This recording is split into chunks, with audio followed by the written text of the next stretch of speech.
Ladies and gentlemen, weapons. Oh boy, Weapons of mass destruction. it's the weapons of mass destruction, the WMDs of the Government Secrets Podcast, episode 8.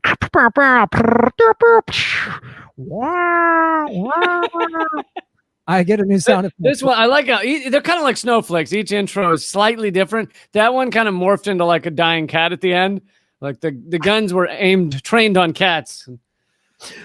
I love doing it because I love hearing everybody's specifically your interpretation of it. That was sort of like an air raid siren was what I was trying to do, but you heard dying cats.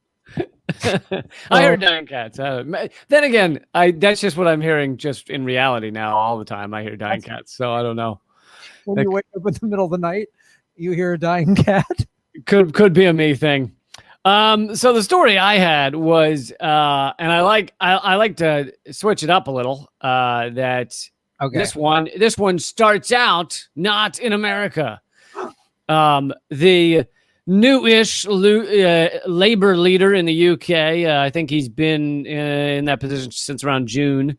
And in order to do that, they had to basically force out Jeremy Corbyn because Jeremy Corbyn was equivalent to the Bernie Sanders threat.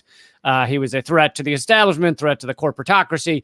And they did that. Here they used the good old McCarthyism against Bernie Sanders. And in the UK, they used the anti-Semitism because, why not just add a little flavor to McCarthyism, So they used that on Jeremy Corbyn, which was, of course, and this is coming from a Jew, complete horseshit. Right. They basically, because he believes Palestinians should not be shot for standing around. He is apparently anti-Semitic. I was unaware that's how that's defined. So they real quick to interject. That would mean then all this organization, I believe called Break the Silence or Breaking the Silence, forget, of ex-Israeli soldiers who have come out to say it's awful how we're treating the Palestinians. We've all been brainwashed. So then that would make that organization of ex-Israeli soldiers anti-Semitic. Oh, absolutely. Jesus. They are founding members of anti-Semitism. I mean, they are white supremacist Nazis. Absolutely. Right. Yeah, no, I mean, it's this completely ridiculous thing. And actually, I'm going to get to the point here in a minute, but one of the internally inside the Labor Party, much like with the Democratic Party here, texts ultimately were leaked, emails and texts showing that internally they were trying to undermine Jeremy Corbyn when he was Labor leader. They were trying to make sure he didn't become prime minister, meaning his own party wanted him to lose because he was not a corporatist. He was... Sounds familiar. Has that happened anywhere else? Has anyone else done that? Why does that sound familiar? Why is that? It's like... Sounds, I don't know, the last two Democratic primaries, I can't put my finger on it. The Podesta emails, like literally, did they just copy and paste the Podesta emails and just replace Bernie with Jeremy Corbyn? Is that it's good they're learning from us, It's nice that we can give back after all these years to our UK brethren. So they forced out Jeremy Corbyn. They now have this new guy named Sir Keir Starmer, which is far too many R's for a name. That's not a real... It's incredibly difficult to say if you are Sean Connery. Keir Starmer. But... Yes, Mrs. Party. So Keir Starmer is one of his little secrets that is, I guess, fairly public. It's not that secret, but I don't think he likes talking about it, is that he's a member of the Trilateral Commission. The Trilateral Commission... along with they're still around, but along with the Powell memo, they in the 70s created the kind of think tank, the thesis idea, the mission statement for undermining democracy in the U.S. and and other countries as well, Japan, UK, a few others, and returning it to kind of an oligarchy, a rule by a tiny elite few. And the Trilateral Commission, founded in 1973 by, I believe, David Rockefeller, who at the time was also the head of Chase Manhattan Bank. And they founded the Trilateral Commission, which they called a discussion group, which I love that term. Well, yeah, and a clan rally is like a pajama party. I mean, really, we just put these pajamas on wrong, and the holes were in this hole we're supposed to pee out of is over my face. I don't know. Whoops, every time we do a barbecue, a cross goes up in flames. Doinks, not again. Like exactly. So they have their pajama party. This was a discussion group.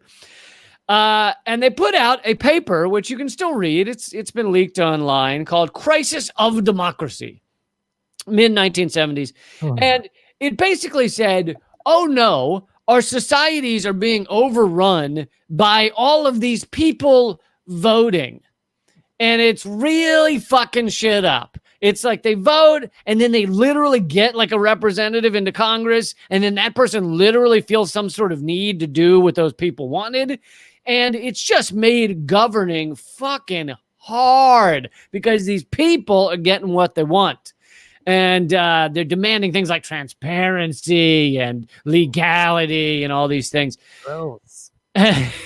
It just makes my skin crawl. and so literally the paper said, like, here's what we need to do. And some of the ones that have always stuck with me is like, well, we need to go back to when the media would just repeat what the governing elite said. They wouldn't ask all these questions. And they, then give, ways that can be done. And sure enough, here we are. And now 90% of the media is owned by a few corporate conglomerates that can decide everything that's said. And basically, most of your mainstream media are stenographers for the State Department. So they've succeeded in that regard. Another step they said needed to be taken was to universities have become this bastion of leftist thought and progressive ideas, and kids are thinking their vote matters and shit like that. And so we need to purge all of these leftist and progressive professors and departments and things. And they succeeded in that as well. I mean, even just studying humanities has shrunk down to like a tiny, arts and humanities have shrunk to a tiny percentage of college students. And now most of them are getting business degrees.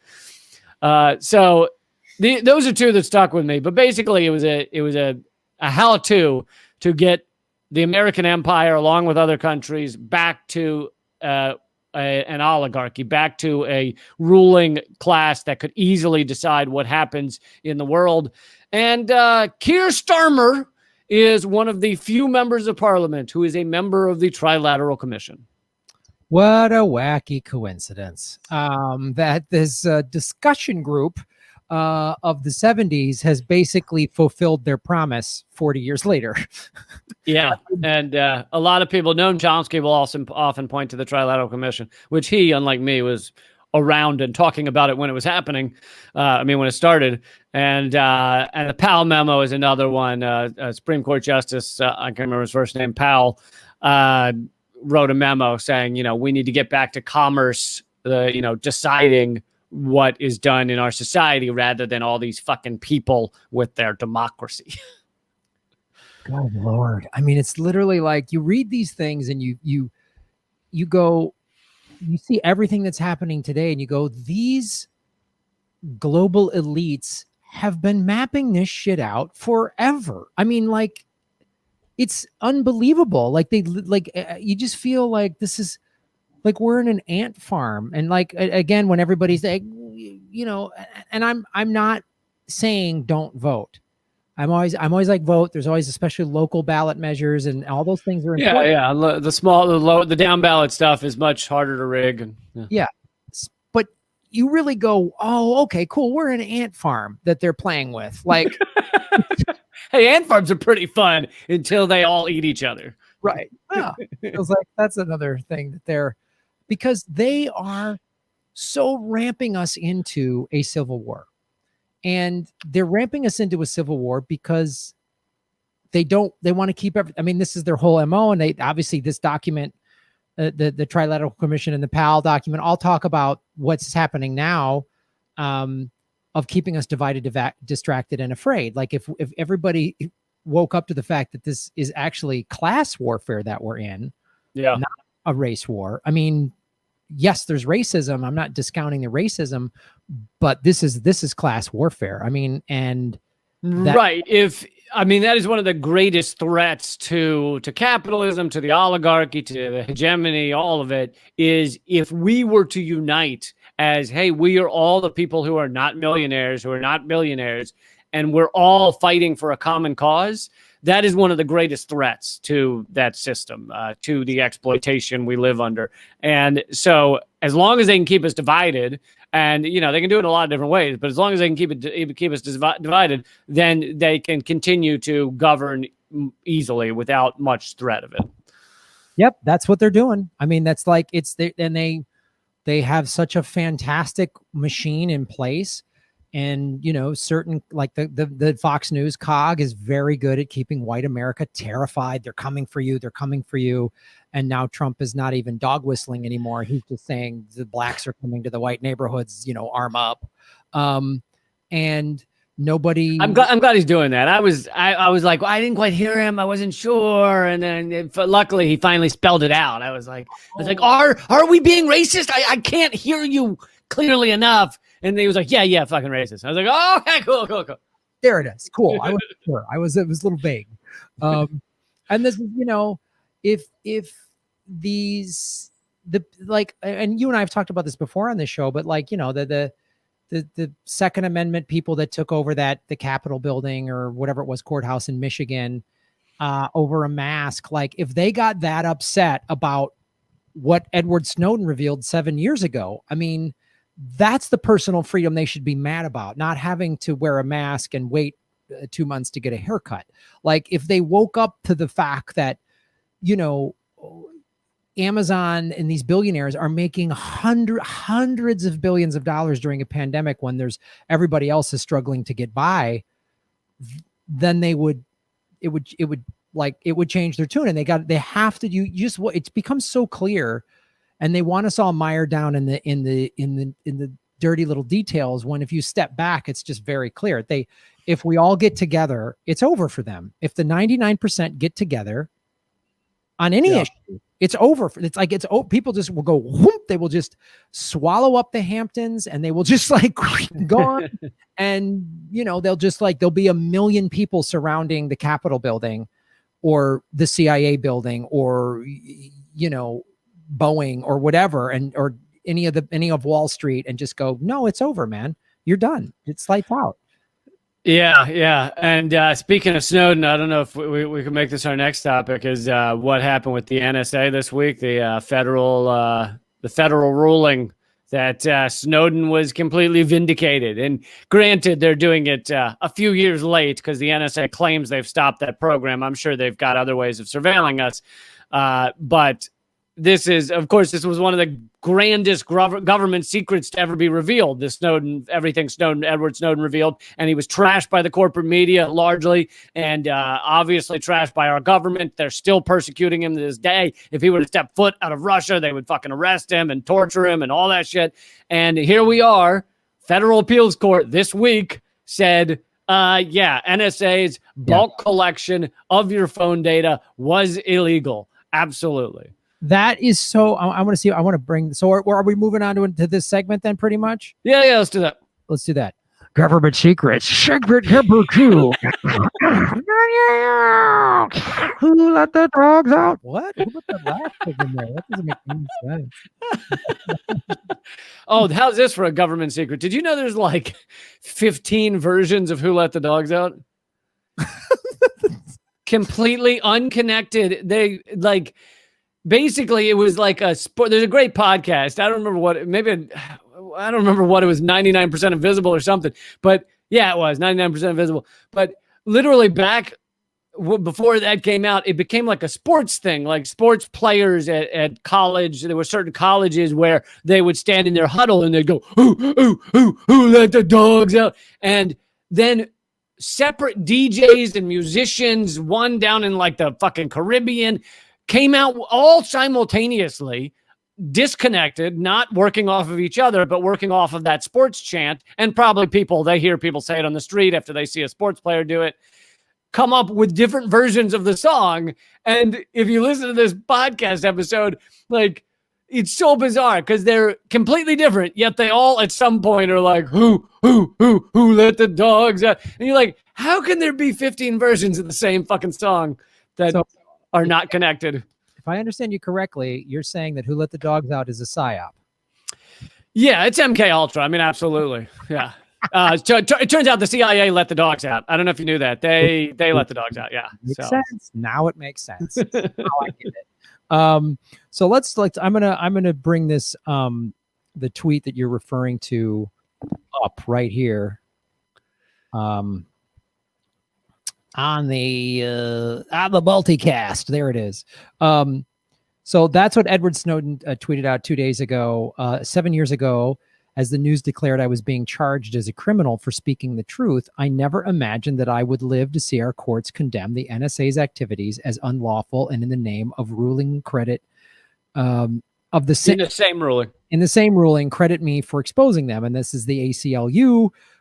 He was responding to this tweet. Breaking, a federal appeals court just ruled that the NSA's bulk collection of Americans' phone records was illegal.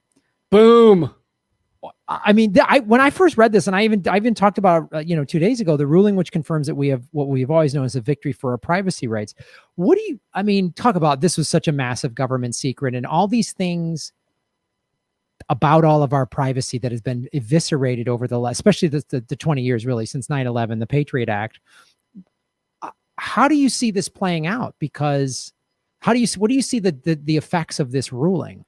Well, if you read the longer article, they say they basically claim there's no impact because the NSA stopped doing that in 2013 or something, and then they also stopped collecting phone data in 2015 or whatever. And I think it's largely horseshit. I mean, they may have stopped collecting because they realized that it was actually useless. It's useless to collect everyone's data. It's just too much fucking information. And so it is possible that they have stopped specifically that, but they're still monitoring people that they have no fucking right to monitor. They have no warrant to monitor them. The FISA court is a rubber stamp 99.9% of the time. They just let them monitor anyone. So they're still illegally monitoring people, but they might not be doing the mass millions of people surveillance, which is why they get to claim, hey, we stopped that program. We're cool now. So the article claims there's no fallout. I mean, nobody's going to get locked up for this.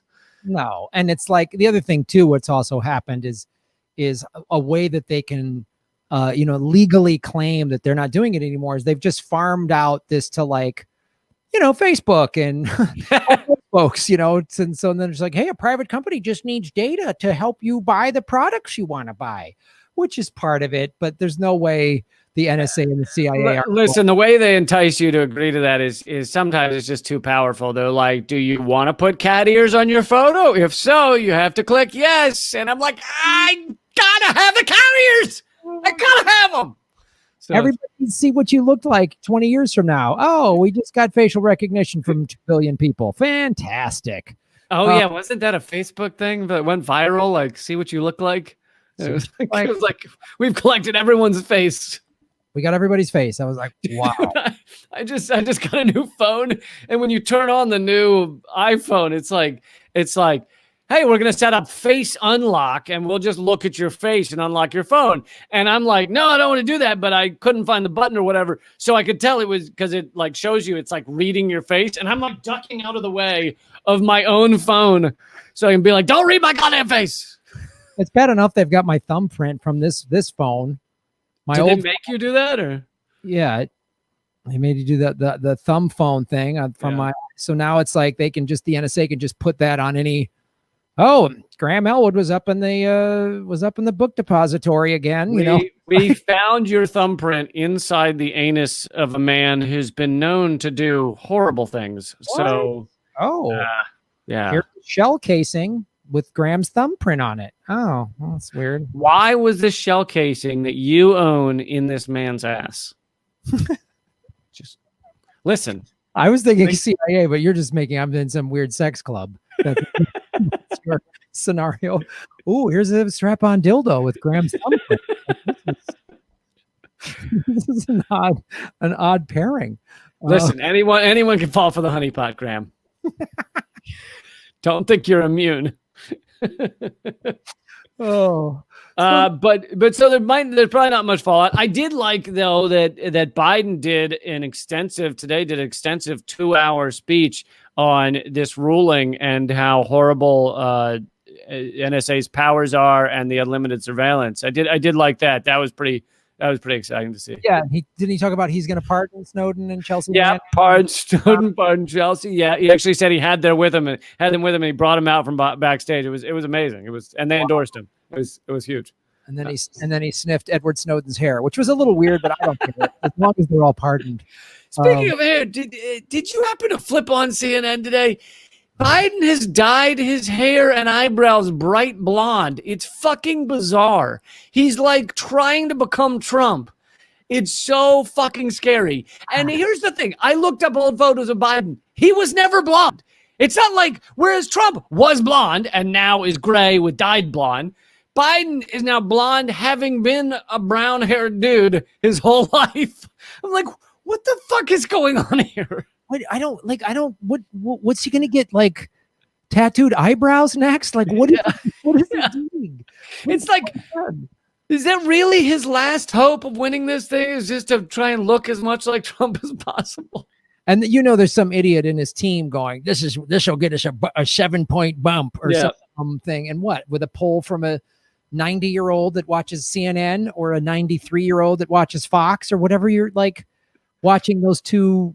We have 3% of the population says they would absolutely vote for you if you just had like Hulk Hogan style doll hair on your head. Then that's what they said. We just focus grouped it, and you're going to get a 9-point bump if you get a neck tattoo. So the Trilateral Commission symbol. Oh God, it's just like these weasels are in just every filthy connected. God. All right. Is there more we want to discuss with the good folks at the NSA and how they've become more of a non-for-profit that just does like worker co-ops now? They're not monitoring us. Yeah, they quit monitoring. They actually just help out food, not bombs, mainly. That's all. They do a lot of Habitat for Humanity stuff. And they have vegetable recognition now, where you just hold a vegetable up and they know what it is, and they get it to everybody around the world. It's really nice of them. It's really cool. No, I want all of our listeners and viewers to go to the NSA's farmers market. It's really cool. There's face painting. It's like stuff for the kids. It's really like they're not those bad guys anymore. You know what I mean? They're doing good work. They're really doing good work. They just tried a little LSD and it all changed. And then the CIA's joining them, like Gina Haspel's in a dunk tank. It's so fun. It's so fun. Dung tank or dunk tank? Because if it's a dung tank, I'm cool with it. Either one. It really depends on how they set it up and what the codes are, but it's like a state fair. So check that out. All right, let's go to government secret segment number 3. Wow, there was a horn in this one. Oh, glad the horn showed up. One of these days, listen, folks, if you give enough super chat donations, we're going to get real sound effects. Yes, we really need a lot of money for the real sound effects. We get a trumpet player. Just be one sad guy sitting behind you with a trumpet. We want to raise enough money to get an actual live trumpet player. Just to do and then at the beginning of Government Secrets, he'll do the horse racing. And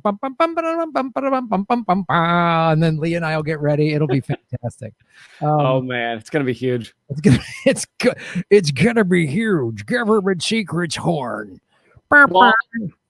While Graham looks up the next topic, everybody should make sure to subscribe, and you should check out, I believe we're on all the podcast platforms now. We've decided to not be a secret podcast anymore, and we're on iTunes, I believe, Stitcher, Spotify, all those good places.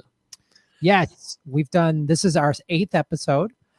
So if you're just finding us now, go back and listen to the back catalog, and there's all these great ways to support the show that help the analytics. So liking it, subscribing it, downloading it, even if it's like, oh, it takes up a lot of hard drive space in my phone, just download it, listen to it, and then erase it or whatever. But all those numbers help And as we can grow the downloads and the listens and to this show, then we can, do more stuff with it. And anything you do, like play it for your mom while she's sleeping, that's another hit. Like that's another count for us. So just like leave it just next to her bed, quietly going. That'll help us a lot. Like put it by there so they're sleeping, and then they have the phone, and then take like a selfie, like, and then send it to them later so they know you were watching them sleep, because it's not creepy at all. Yeah. And you got to watch if you have a roommate. Especially a right-wing roommate. If you're a right-wing roommate, definitely do this. Or if you have a Vote Any Blue Will Do roommate, you absolutely have to do this to them. You have to let them know you watch them when they're asleep, and you make them listen subconsciously. Ha ha, motherfucker, you're going to start caring about people and you won't even know why. It'll be so deeply entrenched in your subconscious. Vote third party. Vote third party. Vote third party. Care about people that die from our bombs. Yeah. Don't just lock yourself away in your liberal suburb. No. All right. So here's my government secret. I always like to, you know me, I like to do a historical speak. Although I'm waiting for us to run out of those because, there's only so much history. There is, and the United States government only did a handful of the other thing is I know that historical ones will go from like how Malcolm X was killed down to like George Washington once wore shoes made by child laborers. Like it's gonna get more and more obscure because the big ones will be taken. Yeah, we're gonna have to dig deep for just like all of these, like the man who really made Washington's wig. Like, yeah. All right. So I wanted to talk about, since we're obviously the first segment we talked a little bit about Trilateral Commission wanting to infiltrate labor unions and strikes and stuff like that. And we talk a lot about labor. You and I are both socialists, just like Jesus was. And I want to talk about, because we've said this a lot, and it's a recurring theme, but it makes sense, is how they, meaning those in power, the government specifically, have infiltrated movements. We've talked about they've infiltrated, the Black Panthers and the on both sides, the Black Panthers and the KKK. And I have no doubt they've infiltrated the Proud Boys, and they've infiltrated Black Lives Matter as they've done today. But I want to go into the history of that. And the problem is when they infiltrate like the KKK and stuff like that, they tend to just be like, right on. Yeah, the KKK is like, we're down, brother, and they're like, all right, you'll be happy to get locked up by us, but that's cool. Like it was later leaked and proven that the FBI knew that some group, not necessarily a big one, but was planning on shooting occupiers in, I believe, Colorado, and they just didn't tell anyone and didn't do anything about it. I mean, they didn't end up shooting them, but they had a plan to like snipe occupiers. And the FBI was just like, yeah, it's all fine. That's cool. Wow. God.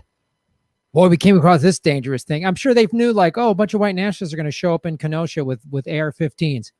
Cool. Yeah, you didn't think they knew that was coming? These are fucking idiots on trucks with Trump signs driving down the highway from 100 miles away. They're like, should we tell anyone? Nah. 100 not, and I'm sure they would, like, their websites and their Facebook pages were all like, we're gonna go square, make things right in Kenosha. Oh, and they just let that slide, just like, well, it says they're gonna make things right. That sounds positive. I assume they'll hand out ice cream and such. Maybe they're gonna do a bake sale. Yeah. Maybe they're gonna do, face paint and balloon animals and stuff like that.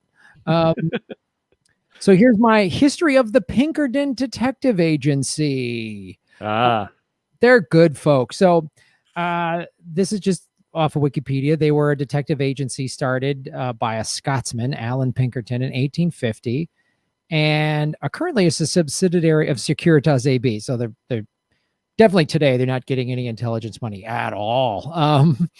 And they foiled a plot to assassinate Abraham Lincoln. And then, I don't know, weren't around when he went to that play. But I want to focus on the labor strikes of the 19th and early 20th century. So the late 18th, so after the Industrial Revolution hit in the late 1800s and into the early 1900s, there was a lot of big labor strikes. And it's some, we'll do this on future episodes, the government secrets of just like all the labor movements and how the entertainment, art and was very pro labor and all that stuff. So, but specifically, businessmen hired the Pinkerton Agency to infiltrate unions, supply guards, keep strikers and suspected unionists out of factories, and recruit goon squads to intimidate workers. One such confrontation was the Homestead Strike of 1892, in which Pinkerton agents were called on to reinforce the strike-breaking measures of industrialist Henry Clay Frick, acting on behalf of Andrew Carnegie. Boy, you hear all these great names: Rockefeller, Carnegie. I know. And just like today, all these big names ultimately kind of whitewash their name by becoming philanthropists. So, Carnegie, that's where Carnegie Mellon University gets their name, right? Because he spent all the money on it and everything. And they all succeeded in this. I mean, the fucking Koch brothers are called philanthropists. And Pierre Omidyar, I looked at his Wikipedia today. He owns the billionaire, owns the Intercept. He's called a philanthropist. Yeah, the guy that bought the Intercept, and that's when the Intercept started nosediving into neoliberal town. We actually never. Well, hold on, but we should mention this because I forgot back with the Snowden files. 90% of the Snowden files we've mentioned on a previous show, I think, have never been released, and they're owned basically by the Intercept, and they give no reason. They like the closest they came to a reason is like, oh, we don't have the money to keep researching this stuff or whatever. So 90% of what Snowden could be revealing about our government is just owned by the Intercept and basically been captured. And as far as I know, nobody will ever find out. Philanthropy. But that's what all these guys did. Rockefeller, Carnegie, they built hospitals and museums and schools and all this crap to whitewash all the evil crap that they did. And so this is the Homestead Strike of 1892. So the industrialist Henry Clay was acting on behalf of Andrew Carnegie. The ensuing battle between Pinkerton agents and striking workers led to the deaths of 3 Pinkerton agents and 9 steel workers. The Pinkertons were also used as guards in coal, iron, and lumber disputes in Illinois, Michigan, New York, Pennsylvania, West Virginia, as well as the Great Railroad Strike of 1877 and the Battle of Blair Mountain in 1921. They're now owned by the Swedish security company Securitas AB. Was Blair Mountain, one of them was the one where literally U.S. military aircraft drops bombs on the on the laborers. I think it's the only time the American military has ever dropped bombs on their own people. They did. They bombed in Philadelphia too. They blew up. Well, the move bombing, right? Yeah. So this was, I think you're right. Let's talk about this one.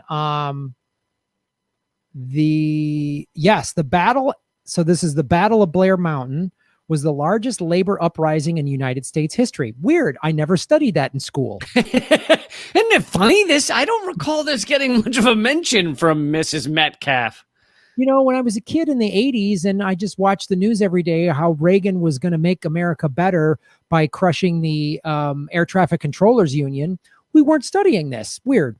You're going to get a good lesson from the history teacher when they just had a framed photo of whichever president was in office in the room. Yeah, he just presidency. Yay. Great. You respect the lies of America. So the largest armed uprising since the American Civil War. The conflict occurred in Logan County, West Virginia, as part of the Coal Wars, a series of early 20th century labor disputes. No, Siri, I'm not talking to you.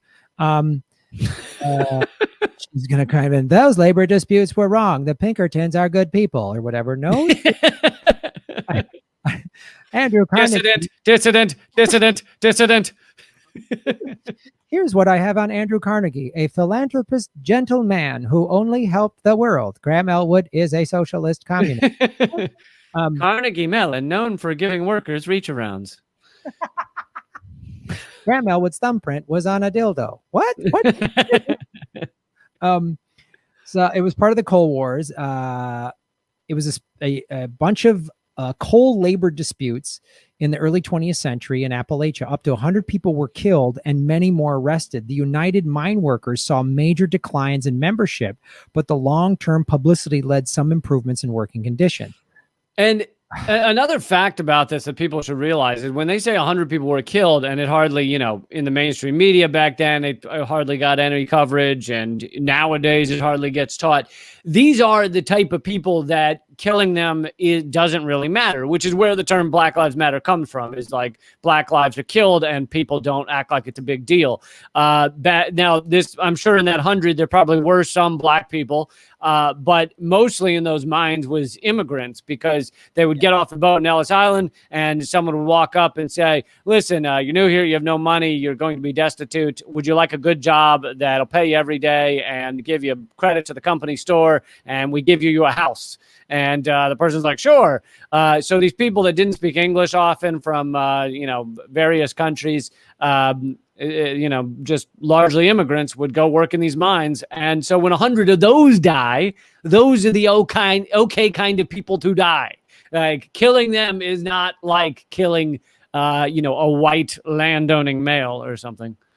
Right. It would never be in the ground in a labor fight, and this has always been, and even today, it doesn't matter, if poor people get killed for whatever reason. It just like, oh, sorry. I mean, we have tent cities, but so this is what specifically happened on the 5 days in late August or early September 1921. Some 10,000 armed coal miners confronted 3,000 lawmen and strikebreakers called the Logan Defenders, who were backed by coal mine operators during the miners' attempt to unionize the Southwest Virginia coal fields when tensions rose between workers and mine men. 10,000 coal miners picked up guns and said, we want to be a union. And this is what happened. The battle ended after approximately 1 million rounds were fired, and the United States Army, represented by the West Virginia National Guard, intervened by presidential order.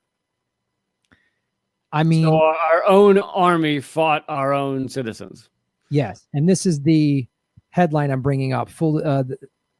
This is aviators will drop bombs on marchers. Do you see that? This must have been back when occasionally the media would report on American citizens being harmed. Yeah, it's unbelievable. I mean, you see this map here. This is a newspaper from 1921 that shows how the fighting happened. This is a war on American soil. This is how they treated labor unions, and this is and of course, you'll notice the familiar thing as everybody's like looking to arm up on either side in this country. Just be careful, because look at how the police are reacting today, right? It's always a peaceful protest, and then the cops had no choice. Like, we've been hearing this just for since May, since the George Floyd protest. I mean, we always hear this, but it's since there's way more protests these last 3-4 months. That's how it always, peaceful protest. And then the cops had no choice. No, the cops want you. They're pushing you to react. So that gives them the justification to unload on you. And yeah, the American government look, they did this in 1921. So what do you think they're going to do today, now that they have the Black Hawk helicopters and the police departments have militarized police, and we've had cops and federal agents scoop people up in unmarked vans? I mean, what do you think's going to happen? What? Yeah, and so there's a long and impressive history of workers standing up against incredibly, difficult odds against them. The people with the larger gun power and more powerful and richer and everything, and these workers have stood up anyway against those forces, which is incredibly impressive and brave, and many times they were massacred.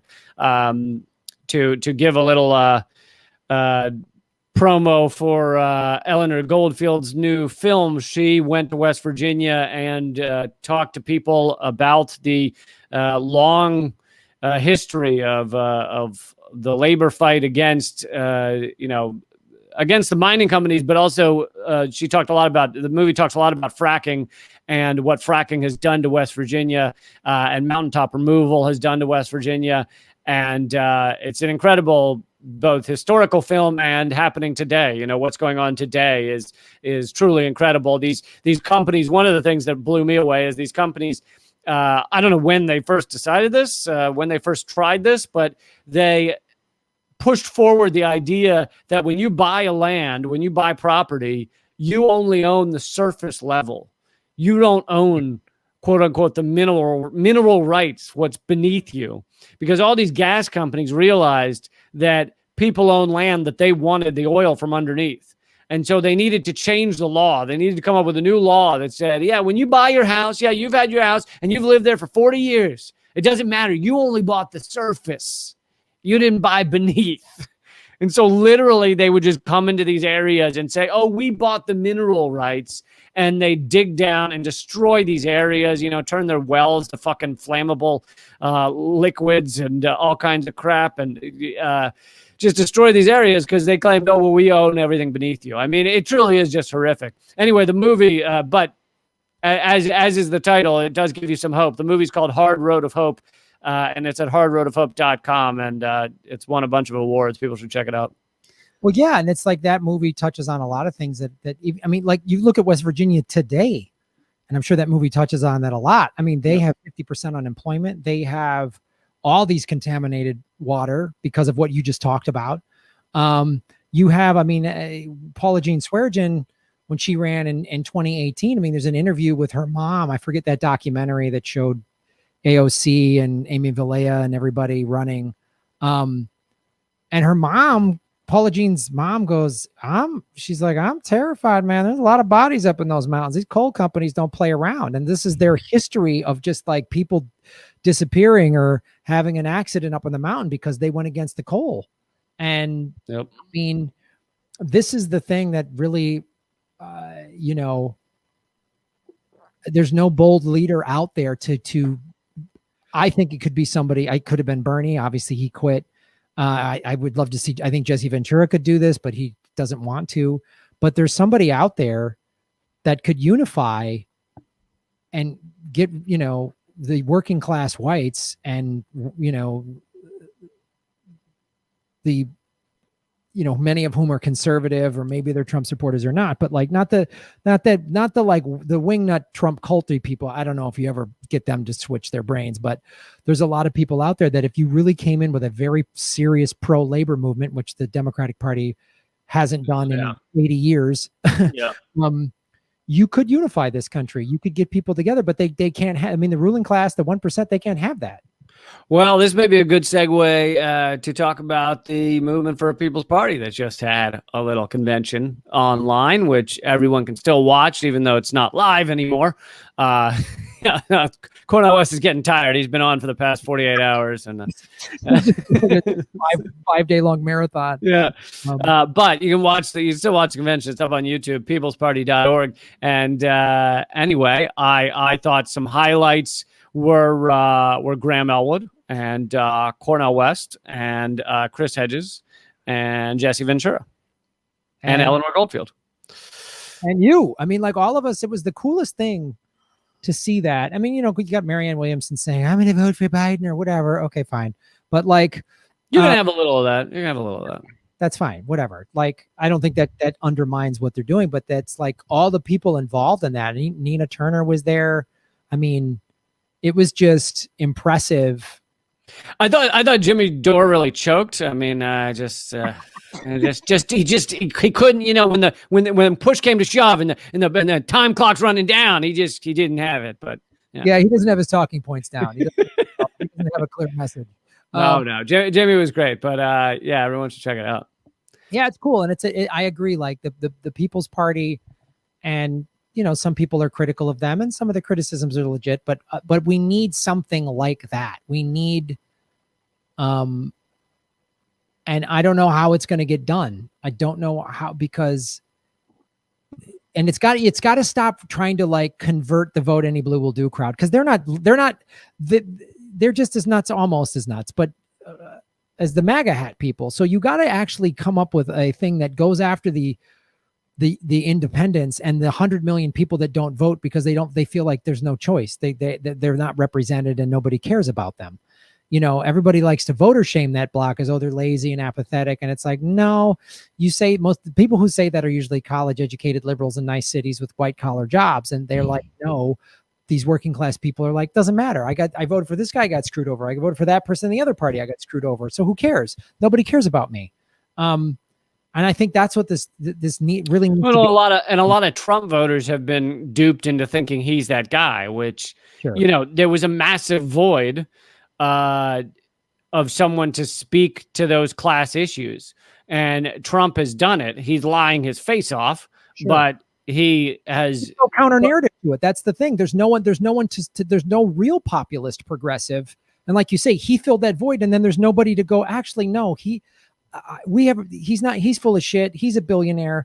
Here's a real populist workers message and with actual plans rather than just, I'm going to make America great. Everything I do is great, great, great, great. We did it. We won. We're number one. But like policies, it was Bernie, but he just loves letting the Democratic Party cheat him and then quitting. Hey, I like, watching bugs flutter out my window, and that's my thing. His thing is watching the Democratic Party cheat him. So, Yeah, we shouldn't judge. It's just it's a hobby. It's a hobby. Well, everyone needs a hobby. I mean, in these crazy times, you need something that makes you feel good inside. His is being railroaded by the Democratic establishment.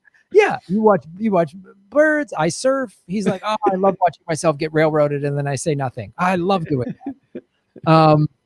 Yeah, so moving for a people's party. So that's and it takes a lot of years to get good at. I mean, it took him a long time to get really good at it. So to start a movement, get all these people rallied, and then go, I got to take off. Go on out. Good luck. You guys figure this out. I gotta run. Listen, good luck with that. Things are getting a little spicy. I gotta go. I gotta go write some tweets. So, all right, I guess that's the final segment here. And we rolled it into, like Lee said, go to peoplesparty.org and get involved. Many of you already are, but get involved. So Lee, I think that's our show, unless there's anything else. No, man, sounds good. Thanks for being here, even though I was the one who didn't show up, but thank you. Everybody can check out my stuff at leecamp.com. I've started doing a lot more web exclusive videos on a lot of breaking news, and that's all at leecamp.com. And my free comedy special, which you can watch right when you're done watching Graham, is like I said, free at leecampamerican.com. Yes. And then of course, if you're just listening to this podcast, please go check out my YouTube channel, youtube.com/Graham Elwood.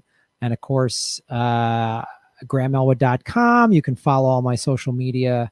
I'm revamping my store, GrahamElwood.com, but there's a lot of great ways to support what I'm doing. And if you just go to GrahamElwood.com. So that's it. Gov Seeks episode 8. Lock it down. Put it in the books. Meow, meow, meow. Cats with guns. That's what the show's all about. All right, dude. Well, thanks for taking time today, and we'll talk soon. See you soon, man. All right, man. Hey, everyone. Great ways to support the show are go to patreon.com/Graham Elwood, where you get bonus content for as little as $2 a month, or rockfin.com/Graham Elwood, a blockchain cryptocurrency platform. That's the future. Also, GrahamElwood.com, where all my merchandise is on sale and ships exclusively with the United States Post Office. Like my Vigilante Volume 2, The Dark Knight. We only made 50 of them. They're going fast. Go to GrahamElwood.com to support the show. I'm on Venmo and PayPal, P.O. Box, all of that, GrahamElwood.com.